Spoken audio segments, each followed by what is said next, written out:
There are two ways to find unique value from a dataset. Method 1. Select data. To select data, press Ctrl plus Shift plus down arrow. This will select all the data present in this column. Copy this data and paste here.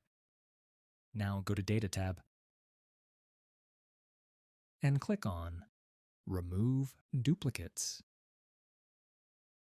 Click OK.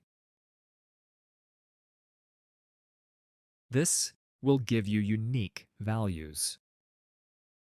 Method 2.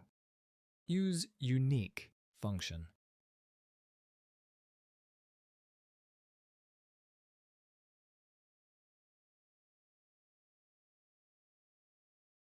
Press Ctrl plus Shift plus down arrow to select entire data present in this column and press Enter.